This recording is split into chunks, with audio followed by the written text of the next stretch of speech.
Shalom shalom bwoko bw'Imana, Yesu ashimwe cyane. Nongeye kubaramutsa mu izina rya Yesu Kristo. Turashima Imana ko itugiriye neza. Imana ikaba iduhaye igitondo cyiza, iduhaye umunsi mwiza, umunsi udasanzwe ku buzima bwacu.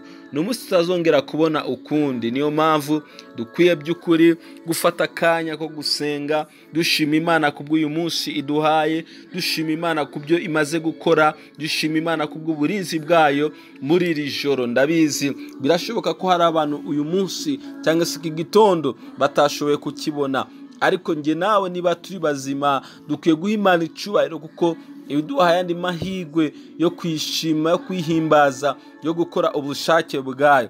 Imana ibagire neza rero kuri mwebwe mwese mukomeje kubana natwe mu bihe byiza bya morning prayer. Uwiteka abagire neza. Ndizera ko Imana ikomeje kubiyereka umwe wese aho aherereye, binyuze mu gusenga, binyuze mu ijambo ry'Imana. Uwiteka akomeze gukora ibidasanzwe mu buzima bwanyu. Haleluya. Nkuko bisanzwe rero mukomeje kubana nanjye Arsene Ndikumana. Turakomeje gusenga twumva n'ijambo ry'Imana. Iki cyumweru turi kuvuga ijambo rivuga ngo kuki byari bikwiye ko Yesu aza mu isi. Turi mu bihe bya Pasika, turi mu bihe byo guserebra gupfa no kuzuka k'umwami wacu Yesu Kristo. Rero turi kwibaza ngo kubera iki byari bikwiye ko Yesu aza mu isi. Bene data, abantu benshi bagerageje gushaka Imana mbere ko Yesu aza, bagerageje gukunda Imana, bagerageje gukiranukira Imana, ariko biranka, ntibyabakundira, ntibyabahira neza. Abantu bamwe na bamwe muri Bibiliya niwe dusoma tugasanga by'ukuri Imana yarabishimiye, ariko tugasanga hari n'abandi benshi cyane byanze kabisa, ubuzima bwabo biranga ko batumbera mu mugambi w'Imana, biranga ko bakora icyo Imana ishaka. Yesu Kristo rero yaje kugira ngo atumenyeshe umugambi w'Imana ku buzima bwacu, atumenyesha iby'Imana yifuza ko tumenya, iby'Imana yifuza ko tugenderamwo, iby'Imana yifuza ko dukora. Rero kuba muri Kristo no kumumenya niho hari ubuzima bukwiriye, niho hari iby'Imana yifuza. Haleluya. Iyo dusoma ijambo ry'Imana muri Yohana igice cya 6 umurongo wa 35, turabona Yesu hari amagambo ari kubwira abantu. Aravuga ngo, Yesu arababwira ati, ni jyewe mutsima w'ubugingo, uza kuri jewe ntazosonza namba, kandi unyizera naho azogira inyota namba. Yesu ashimwe cyane. Yesu ari kubwira abantu ngo nimuze kuri we, nimuze kuri we, ngo niwe mutsima w'ubugingo, ngo umwizera ntazogera gusonza, nta nubwo azogera kugira inyota. Abantu bari bafite inyota yo kumenya Imana, abantu bari bafite inzara n'inyota byo gushaka Imana, ariko byari byarabagoye. Kristo rero yaje kugira ngo atumare iyo nyota, yaje kugira ngo atumara iyo nzara. Iyo rero uri muri Kristo Yesu, inzara irashira, inyota irashira, ukumva uguwe neza, ukumva ukonekse n'Imana. Haleluya. Uwiteka rero dushoboze kuba muri Kristo no kumuhanga amaso. Haleluya. 36 Bibiliya avuga ngo, ariko narababwiye yuko mwambonye muraheza nimwizera. Abantu benshi baza amakuru ya Kristo, ariko ntago bashaka kwizera Kristo.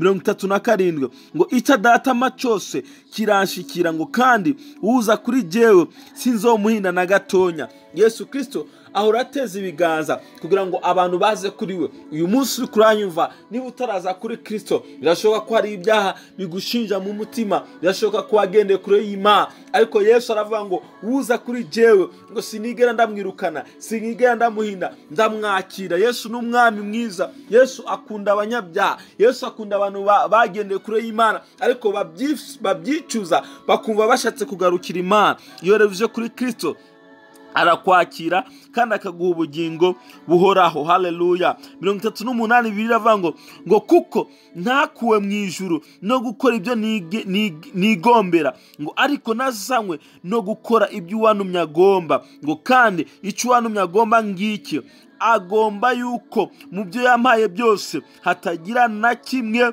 kinzimirana. Haleluya.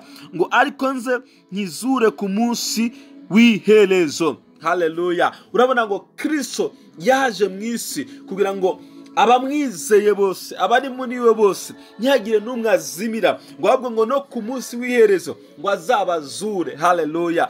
Kuba muri Kristo Yesu, iyo upfuye azakuzura. Nupfa warakire Kristo, nupfa warizeye izina ry'umwana w'Imana, haleluya, ngo nupfa icyo gihe azakuzura wongera ubane n'Imana ibihe byose. Nshuti yanjye, niba uzi kuzapfa, niba uzi kuzava muri iyi si, reka nkubwire ngo ushire ibyiringiro byawe muri Kristo, ushire kwizera kwa muri Yesu, kuko nupfa ukava muri iyi si, Imana izokuzura, Kristo azokuzura aguha ubugingo bw'iteka. Ibyo rero byari bikwiriye ko Yesu aza mu isi kugira ngo atumenyeshe umugambi w'Imana, kugira ngo aduhe ubwo bugingo bw'iteka. Ndagusengera muri kano kanya mu izina rya Yesu Kristo, Uwiteka Imana yacu twiringiye, Imana yaduhaye Kristo tukamwizera, nawe igushoboze kwizera Kristo no kumwakira mu buzima bwe mu izina rya Yesu Kristo. Niba warizeye Kristo nk'umwami n'umukiza, ukomeze kumuhanga amaso, kuko umunsi umwe tuzava muri iyi si atujyane kwa Data, tubane n'Imana iteka ryose. Mana, turagushimiye ku byo wakoze, turagushimiye ku bw'ubuzima waduhaye muri Kristo Yesu.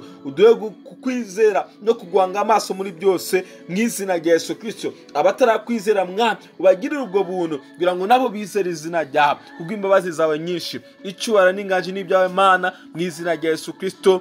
Amen. Uwiteka abagire neza kandi abakomeze, abaha imitima ikomeye, mwebwe mwacitse intege yongera abakomeze kugira ngo mukomeze guhanga amaso Kristo. Mugire umunsi mwiza, mwarahezagiwe. Shalom shalom.